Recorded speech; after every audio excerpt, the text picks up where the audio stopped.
Welcome to Beyond Curious, where the stories are unsettling, the nights are long, and curiosity can be dangerous. Stay curious, stay awake. This is where it begins.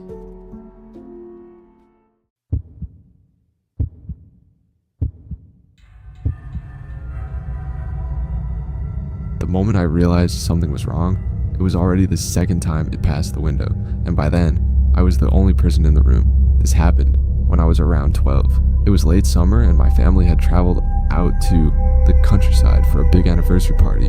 Not a wedding this time, an anniversary celebration for a couple in our extended family. The kind of event where relatives bring relatives, friends bring friends, and suddenly there are over 100 people gathered at a place most of them have never seen before. The venue was an old agricultural property that had been renovated for events. During the day it looked peaceful, a long gravel driveway, a stone house at the center, and several smaller buildings scattered around the property. Tall trees bordered the fields on all sides. String lights hung across the main courtyard where tables had been set up. By nightfall the place was loud. Music from speakers bounced off the stone walls. People were talking over each other, glasses clinking, chairs scraping across the ground. The adults were drinking and dancing. Kids like me were just drifting around. At first I stayed near a few cousins. We ran between tables, chased each other near the parked cars, and tried sneaking extra desserts from the buffet table, but after a couple hours, the noise got overwhelming. I've always been the quiet one in my family. Too much chaos drains me fast, so eventually I wandered away from the courtyard. Not far, maybe 100 meters or so, but enough that the music faded into a muffled rhythm behind me. There was a smaller building near the edge of the property. During the day, it had been used as a storage area, but someone had set up a lounge inside with a few couches and chairs for guests who wanted somewhere quieter. The door was half open. Warm light spilled out into the darkness. I stepped inside. The difference in sound was immediate. Outside, the music pounded through the ground. Inside, it was just a dull vibration through the walls. The room smelled faintly like old wood and cleaning spray. A few couches were pushed against the walls. A long table held stacks of unused plates and glasses. Near the far end of the room was a doorway leading into a narrow hallway.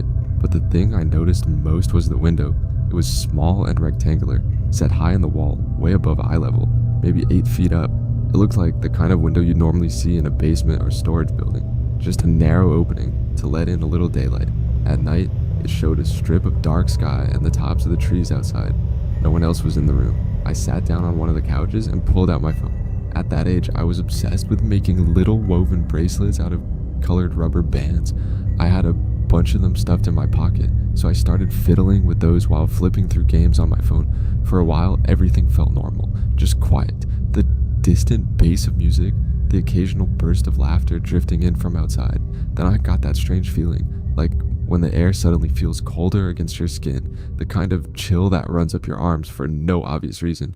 I rubbed my hands together and glanced around the room, still empty. Then, without really thinking about it, I looked up toward the window, and something crossed it. It was so fast I barely registered it, just a dark blur sliding across the rectangle of night. I blinked, sat there for a moment. My brain immediately tried to explain it. Probably someone walking outside, maybe someone cutting across the yard behind the building, but the window was too high. A person's head wouldn't line up with it unless they were unusually tall, or standing on something. Still, I shrugged it off, went back to my phone, but now my attention kept drifting upward. Every few seconds, my eyes flicked back to that little window. Outside, the wind rustled through the trees, the music thumped faintly, and then it happened again. This time, it lasted just long enough for me to notice a shape. Not just a blur, a figure. Something passed slowly across the window from one side to the other. The outline was thin, long hair, trailing downward. Behind the head was a pale shape, almost like loose fabric catching the air. It disappeared in less than a second, but I had definitely seen it. My hand stopped moving. The rubber band slipped from my fingers and rolled across the couch. I stared at the wall, trying to figure out what I had just watched. If someone was walking outside, their bodies should move upward through the window frame as they passed. But this thing didn't move upward or downward. It moved straight across, perfectly level, like it was gliding sideways. I slowly stood up. The couch creaked behind me. For a moment, I considered stepping outside to check, but something about the silence in the room made my chest feel tight. So instead, I walked toward the hallway. thinking maybe someone else was inside the building. Maybe someone had climbed onto the roof for some reason. The hallway light flickered slightly, empty. A closed door at the end. No voices, no footsteps, just the dull pulse of music through the walls.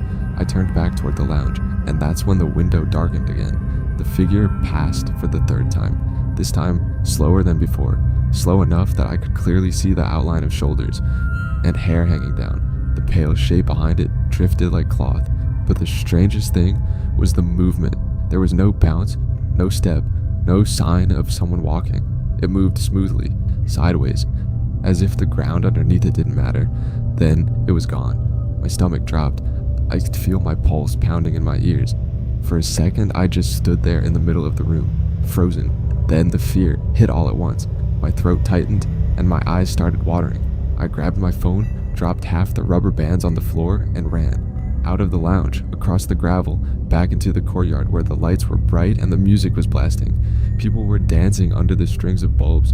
Shadows swayed across the ground. I pushed through the crowd until I found my mother near one of the tables. I tried explaining what I had seen, pointing toward the building, saying someone was moving outside the high window, but they weren't walking, they were floating. She just smiled the way adults do when they think a kid is telling a wild story, said it was probably someone climbing or jumping near the wall.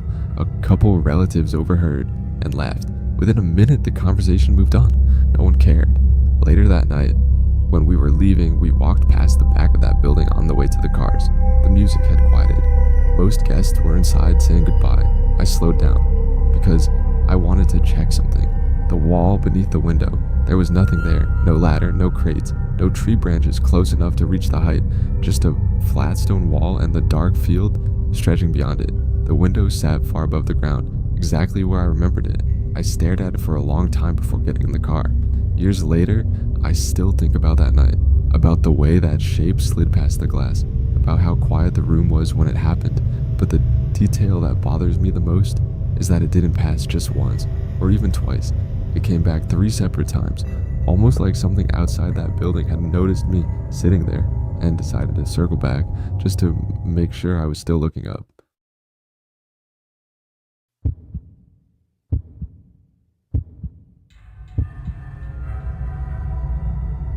I didn't notice the figure at first. What I noticed was the silence. The kind of silence that feels wrong, like every sound in the world has suddenly stepped back and left you alone. And when I finally turned around, there was someone standing on the path behind me, perfectly still, just watching. This happened when I was 15. I grew up in a quiet coastal town in the south of England, one of those places where the houses slowly thin out into farmland and wooded hills. After dark, most streets are empty. The only real noise comes from wind moving through hedges or the distant hum of traffic from the highway miles away. Back then, my best friend lived about a 10-minute walk from my house. His family owned a narrow brick cottage near the edge of town, right beside a stretch of old farmland that had been slowly returning to woodland over the years. Between our houses was a shortcut locals used. It cut through a patch of overgrown trees behind a row of back gardens. A dirt path ran between old wire fences and clusters of tall hedges. In the daytime, people walked their dogs there. At night, hardly anyone used it. But when you're a teenager, convenience usually wins over common sense. One evening, I had been at my friend's house playing video games in his room. His parents had gone to bed early, and at some point we both passed out on the floor with the TV still on. When I woke up, the room was dark, except for the blue glow of the screensaver bouncing around the television. The digital clock on his desk read 11:12. My parents were strict about me being home before midnight, and I didn't want to deal with that conversation. So I grabbed my jacket and headed downstairs. The house was quiet. The hallway light was off. Only the faint orange glow from the streetlight outside filtered through the frosted glass of the front door. I stepped outside and closed the door carefully so it wouldn't click too loud. Cold air hit my face immediately.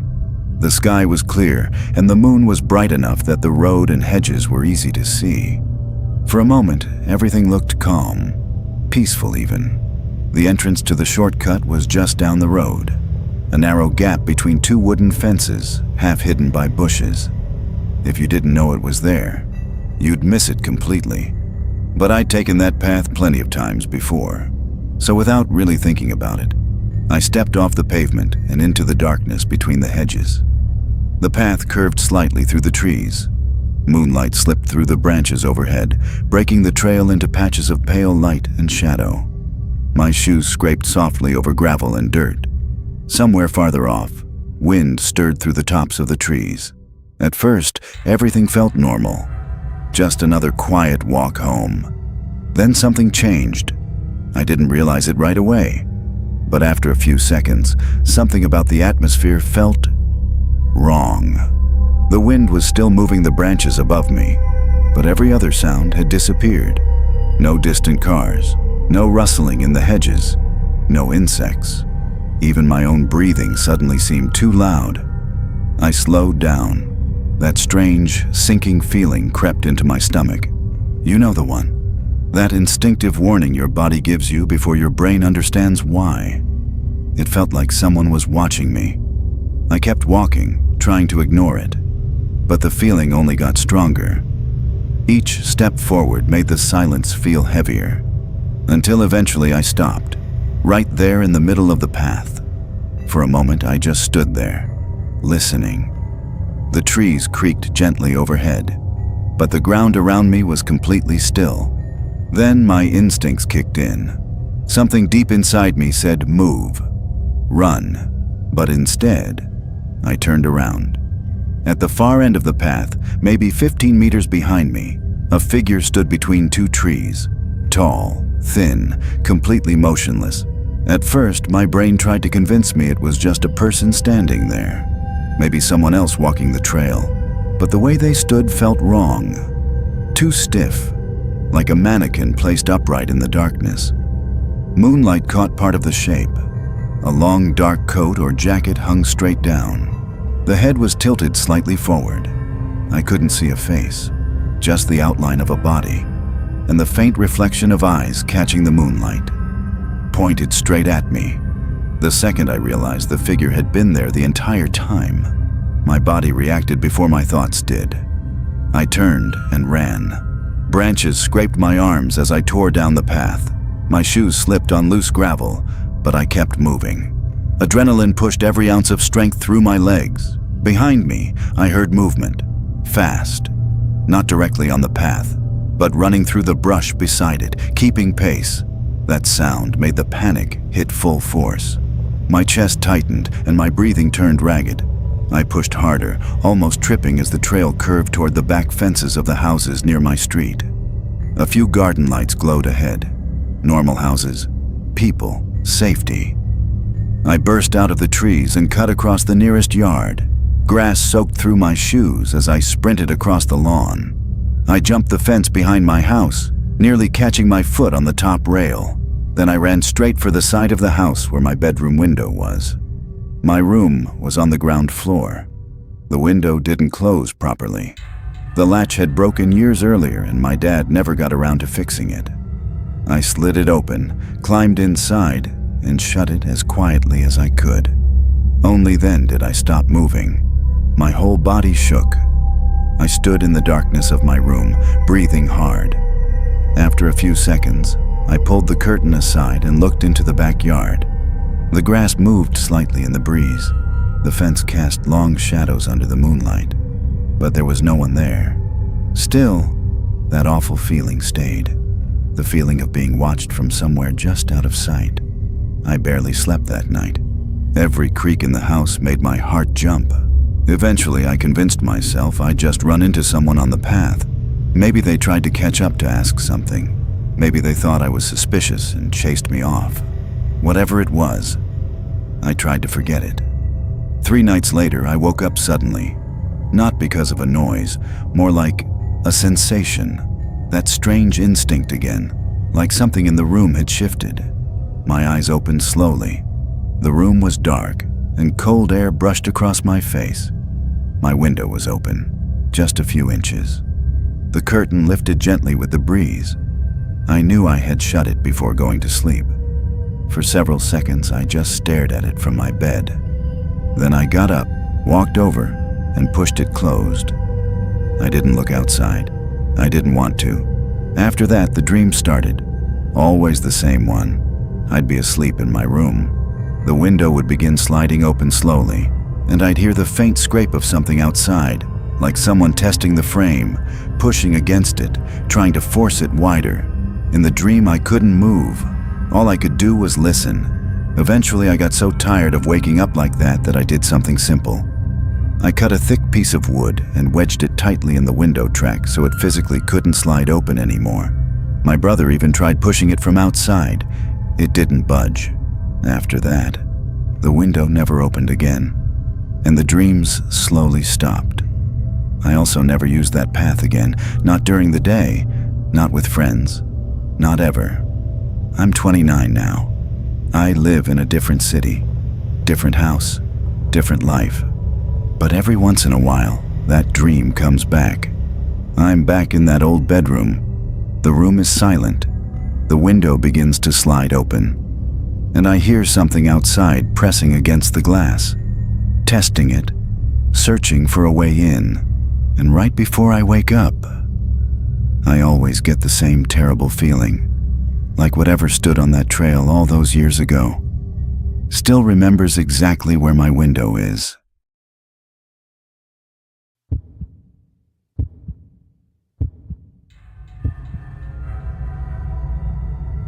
If I had taken one more second to look back down that shaft, I don't think I'd be here telling this. 3 summers ago, our college volunteer team drove down to southern Missouri to help renovate an old community retreat center. It had once been a boarding school in the 1920s, then a rehab facility, and now it was mostly used for church camps and weekend events. It was the kind of place with long echoing hallways and doors that didn't quite close right. On the way home, we stayed overnight at a different retreat center, owned by the same organization, smaller, quieter, out in the middle of farmland. That's where this happened. After dinner, a few of us were wandering around the building. It had this industrial basement with old laundry equipment and a boiler system that probably hadn't been replaced since the 80s. One of the local staff, a guy about our age, mentioned there were old maintenance tunnels running between parts of the building. Said they were sealed off years ago after some kind of structural issue. He showed us where one of the old access openings used to be. He wasn't supposed to. It was in the back of the mechanical room, about chest height in the wall. A square cutout panel, maybe 4 feet wide. No door, just open darkness. The edges were rimmed with flaking paint and thick gray dust. He laughed and said, "It doesn't go anywhere interesting, just utility space."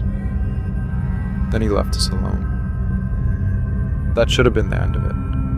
But my friend Neil and I had always been into abandoned buildings, rooftops, storm drains, dumb stuff like that. We turned on our phone flashlights and climbed in. Right away, the air felt wrong, heavy, damp. It smelled like wet concrete and something stale, like a room that hadn't been opened in years. The space was tall enough to crouch but not stand. Exposed beams overhead, pipes running along the sides, dirt and dust thick across the floor. We shuffled forward, ducking under low-hanging wiring. At first, we could still see the light from the boiler room behind us. Then we couldn't. We figured the tunnel probably looped under the building, maybe connecting to storage rooms or old foundation sections. But it just kept going and going. After 10 minutes, I started doing the math in my head. The building wasn't that big. There was no way we were still directly underneath it. "Maybe it angles out," Neil whispered. Our voices sounded swallowed. The beam from my phone barely cut through the darkness ahead. It felt like the light stopped 10 feet in front of us. We kept moving. I don't know why. Curiosity turns into stubbornness fast. Eventually, the tunnel narrowed, forcing us to turn sideways to get through. My shoulders scraped concrete. The sound echoed way further than it should have. Then it opened into a small junction space we could finally stand. To the left was a short dead end, just a concrete wall. To the right, the tunnel sloped down slightly. We checked the dead end first. Nothing there, just dust. Undisturbed, thick enough to show clear footprints. We turned and followed the sloped passage. It ended at a heavy metal grate bolted into the floor. Rusted, solid. Beyond it was a vertical drop, maybe 6 or 7 feet, into a lower chamber. Our light couldn't reach the bottom. It just disappeared into black. There was a faint smell down there. Not rot, not sewage, just air that hadn't moved in a long time. We didn't try to force it open. Neither of us said it, but we were both ready to head back. When we returned to the junction, I almost walked straight into it. A chair, a simple metal folding chair, sitting perfectly centered in the dead-end passage, facing us. It wasn't dusty. The rest of the floor had a thick, even layer of gray powder. Under the chair, the concrete was clean. No drag marks, no footprints except ours. I actually laughed at first, like maybe we'd missed it. But Neil grabbed my arm and said, "I was filming when we checked this side." He pulled up the video. We stood there in that cramped concrete space, watching shaky footage of ourselves shining the flashlight into the dead end. Empty, completely empty. I felt something shift in my chest, like my body finally caught up with what my brain was seeing. And then we heard it, a slow inhale, long, close, from somewhere behind the chair. There was a narrow gap between the wall and the floor, maybe a foot high, where the concrete slab didn't quite meet the foundation. Pure black inside. Another sound, metal scraping against concrete. The chair vibrated slightly, just a tiny movement. That was enough. Neil swore and bolted back down the tunnel. I followed so fast I nearly dropped my phone. Crouch running in that space was hell. My back slammed into a beam. My knee caught on something sharp. Behind us, something shifted again. Not running, not fast, but moving. Heavy, intentional. The sound of something dragging across grit. The tunnel felt twice as long going back. My lungs burned. The air tasted like dust and rust. When we finally saw the faint square of light from the mechanical room, I almost cried. Neil scrambled out first. I shoved his phone at him and turned around one last time. I don't know why I did. Maybe to prove to myself it was nothing. My flashlight beam shook as I aimed it down the passage. For half a second I saw movement, low to the ground, large enough to fill most of the tunnel width. Then my light flickered, and it was gone. I didn't wait to confirm anything. I jumped out and we pulled the metal panel shut. We didn't tell the others the full story. Just said it went further than we expected and felt unsafe. The next morning, before we left, I went back down alone. I don't know what I was hoping for. Maybe footprints, maybe a rational explanation. The access panel was still there, but someone had screwed a sheet of plywood over it from the outside. Fresh screws, clean wood, no dust on it. I asked one of the staff if they'd sealed it overnight. He looked confused. Said maintenance hadn't touched that room in months. I didn't argue. We left. Neil and I don't talk much anymore, but when we do, we avoid that story. Neither of us believes in ghosts. Neither of us thinks it was anything supernatural. But something was down there. Something that didn't want us there. And every once in a while when I'm lying in bed at night, I think about that chair, sitting in the dark, facing the only way out. If those stories unsettled you, good. There's another waiting on your screen right now. Subscribe if you're curious enough to continue. Stay curious. Stay awake.